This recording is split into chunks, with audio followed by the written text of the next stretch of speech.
stuff. Would you like to say anything about what's going on at the moment? Or Right. I know the hate speech laws. Recess today. Anything to do with either excess deaths or hate speech laws, or anything that you want to say? Give you a bit of publicity and ourselves a bit of publicity. Independent. Anthony Boyle is my name. Thomas Pryor from Planet Up the Gale. I have a YouTube channel. What? Planet Up the Gale is a YouTube channel.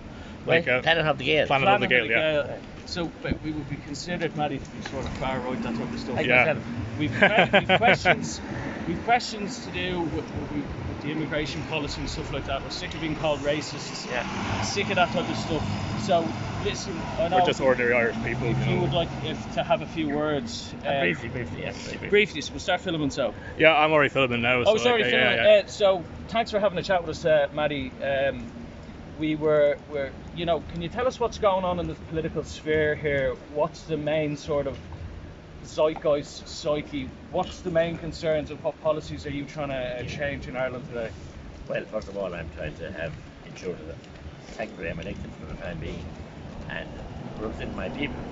And that means freedom of speech, and you're represented in any which way I feel that they want me to represent them. That's been totally changed in here.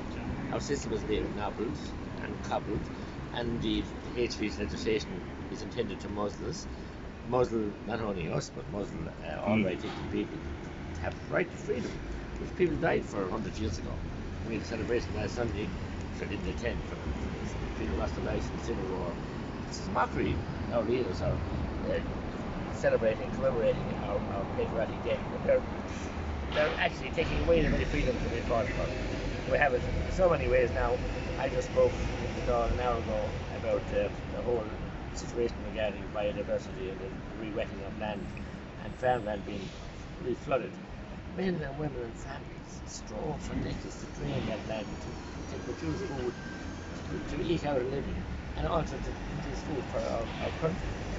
With a whim, the government wanted to stop that in the ideology of climate change, which they won't listen to an alternative science.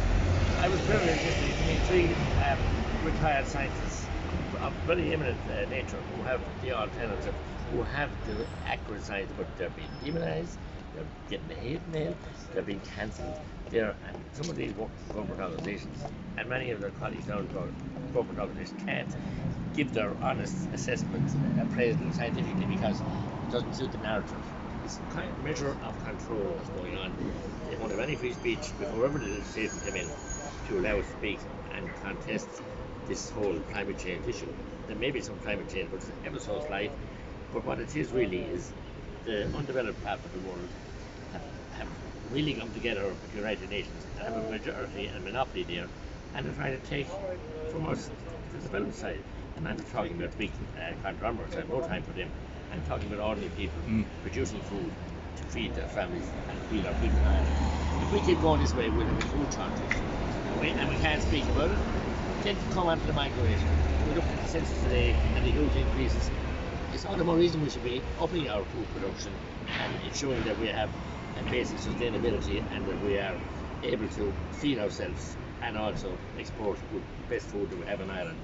Because they're what's important from places where the beef or the animal, but the Brazil, yeah. And of course, so look, it's very, very difficult doll, this last doll, because all the parties, each and every one of them, they're fighting today now that you're more climate change, you're not good for climate change as I am. But they're all in this whole narrative of control.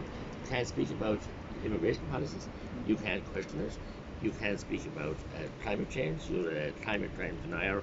I was described as mad hatters and everything else. So really the public out there are being denied their democratic rights to be represented in here. We saw that today, or last Sunday, with the opinion poll, which on the immigration crisis, was not talking at all. That's very happen, because 50% of the people said they were concerned about it. Only concerned. So people have the right to express concerns about the demographics of their area being changed and whatever else. When we see 12,000 or more people homeless, I'm all for charity. I'm involved in a very charitable organisation. But I have said from the start, we capped the number of Ukrainian refugees to 30,000, 30,000 max. And we also, people that come in here with no paperwork, they should be held and sent back. We also saw the deportation orders not being implemented. The orders are being granted, they're being refused asylum, but yet the persons haven't been deported. So we're seeing as a soft touch. And we saw Minister Roderick O'Gorman had sent out a tweet some months, or maybe 6-8 months ago, in 7 different languages, telling people come along to Ireland. So I think we have to question what our government are doing and the influence of the WEF on our. So, Mattie, you've probably come up to the same type of obstacles as us far-right activists. We're called racists all the time, climate deniers, that type of stuff, on a regular basis. As soon as you raise a question about immigration, you're called a racist. As soon as you say anything about climate change or questioning very unscientific data, you're called a climate change conspiracy theorist. We see excess deaths are also through the roof, and anytime you say that it's about a COVID, it perfectly correlates with the COVID vaccine. Again, you're called a conspiracy theorist. I literally just after confronting Paul Cunningham about that, he walked past. I put questions to him. I said, have you anything to say in relation to the excess death seen in Ireland, or anything at all, or the hate speech laws? And he had absolutely nothing to say. I just think it's so unfair in a modern democracy where we have freedom of speech, and with the hate speech laws, they're trying to take it away from us. But these people in RT correspondents on TV, they're not like you. They're not. They stonewall you. They ignore emails. They call you racists. They call you this. They call you that. I just think the absolute pillar and cornerstone of democracy is freedom of speech. And if you can't stand like you're doing, and you know, kudos to you, stand by your word, stand by your policy and your opinion, and be able to engage with the public.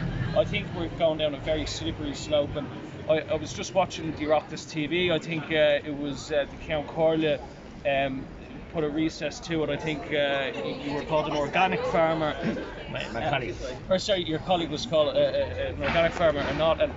And so it really does go to show that, you know, what's happening in there is starting to sort of collapse. And I think the feeling on the street anyway, because we get around, people are extremely angry about what's going around. And even in terms of like the farming, going back to farming, like the people who actually feed society, me, you, everyone that we see around us, if they can't be looked after, if the people who actually can't tend to the land and be looked after, and they're being told to have electric tractors and this and that, you can't put turf.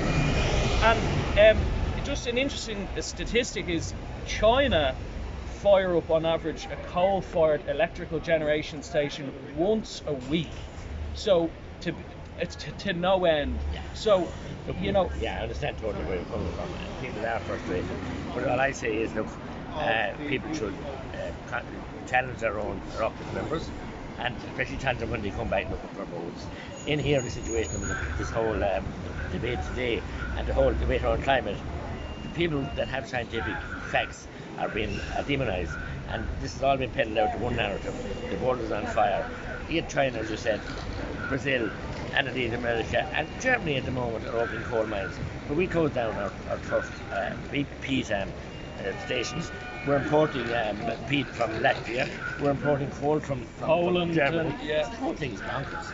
And if anybody can't see through that, it's sad. So, Mattie, do you think it's a purposely orchestrated plan? Some of these conspiracy theorists actually think they purposely want to collapse the food supply, the food system. Klaus Schwab of the World Economic Forum, they purposely want to decimate the economy, society with this great reset, so that after the average Joe on the street will be happier with less. We've heard the term, you'll own nothing and be happy.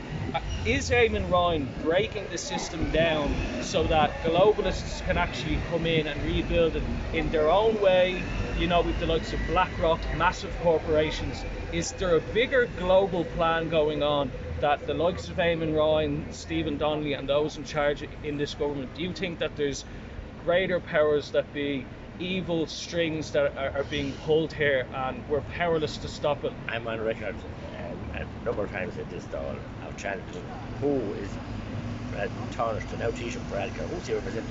He's definitely going off out through the the voting economic Davos, forum. He's been inducted. We saw that. That's private jet. As a young global leader, in all matters, the exact same. He's running after running headfast. Too fast, frankly. He wants to abandon our neutrality. It's an outdated mode. He wants to be involved in the European war, even though we haven't enough soldiers to defend a county. And he wants to be dancing to the globalist tunes and European masters. So he doesn't represent the people anymore. It does teach him parameter. And Eamon Ryan is he's only interested in his, south-facing window boxes and his other daft ideas, ensuring the people are hungry. But it's a tripartite coalition. They're all in it together. They're not representing the people they're elected to represent. They're answerable to other masters, and that's where I find it very, very strange. That's why I challenge it, and I have to question it, and I hope people will question it also. Well, Mattie, that's been absolutely brilliant. I mean, absolutely amazing. The vast majority of people that we meet are thinking exactly like you, and to get such a great, honest opinion from you, Mattie, out here is testament to your character and what you represent. You make perfect sense, and I'm telling you, when the next general election comes, I don't know which way it's going to go, but the current coalition are gone, the Greens are gone. I think Sinn Féin are going to clean up a lot of seats, but I really hope the likes of independents like you, who actually can stand outside here and have a normal conversation and stand by what they believe. And these are the type of people who should be running the country, who can stand by their words, not people cut from the cloth of the EU, trying to get rid of our neutrality and stuff like that. So, see, the whole party whip system has been a disaster. I was in it myself. I've been involved for most of my teenage and adult life up till 2011. But I still have the marks of the whip on my back. So the whip system forces politicians, will give them cover in one way and it forces them the other way. They stand at a door and they'll be asked, what's your policy on this? My policy is on this, Mary, it's X and it's Y and it's Z. When they come in here, then the government, they vote A, B, and C, and they tell the Mary outside in on the electorate, Mary and Tom and Jack, the party whip, we had to abide by the party whip. So are they serving the public that elected them? Are they serving the parties who have all got into the global bloat, the boat of globalism and Sinn Féin? They're way inside this boat and they're throwing out the oars and they're paddling into this global tide. Very much so as well. So that has to be questioned also. They're not what they're let on to be outside. They used to be a nationalist party, and I tell them themselves they're now a globalist party. And they're also Marxists as well. They're Marxists as well. Well, the Marxist-Leninists, we know that from the start, but now they've gone a full U-turn here to serve the global masses as well. So any government that I want to be part of, or might be if I'm ever again elected, one of the main issues I say is we cannot have any of our government cabinet ministers going to Davos, are going to any of those globalist forums, are going out with, or if at least it's going to be on record. Shouldn't be going. It shouldn't be done at least. Serve our island. We're a small country. Look after our own affairs. For the people, of the people, by the people, and I think we need true democracy. Let's come all right, lads. Good night, good Galdi, good air. It's gone. Thank you, good Mattie. Thank you very much for talking to us. Thank you very much. Thanks very much. Okay. Guys, that's Mattie McGrath. So brilliant. He had a full conversation with us. That's 13 minutes. Everything we've been saying about globalism, about the WEF, about everything. Mattie McGrath has stood here and had a good, honest conversation with us. So absolutely brilliant. So I'm very warm because we were just after sort of chasing down Paul Cunningham. So just in contrast, Paul Cunningham, RTE news broadcaster, had absolutely nothing to say about the excess deaths, and we came back here and 30 seconds later Mattie McGrath, independent TD, has a lot to say, endless. So fair play to him, fair play to you, Thomas, for getting it on camera, and we'll be reporting throughout the day as well. Over and out. Thank you very much, Anto. Hope you enjoyed that, guys. Like, share, comment and subscribe. All the love, all the power. Peace.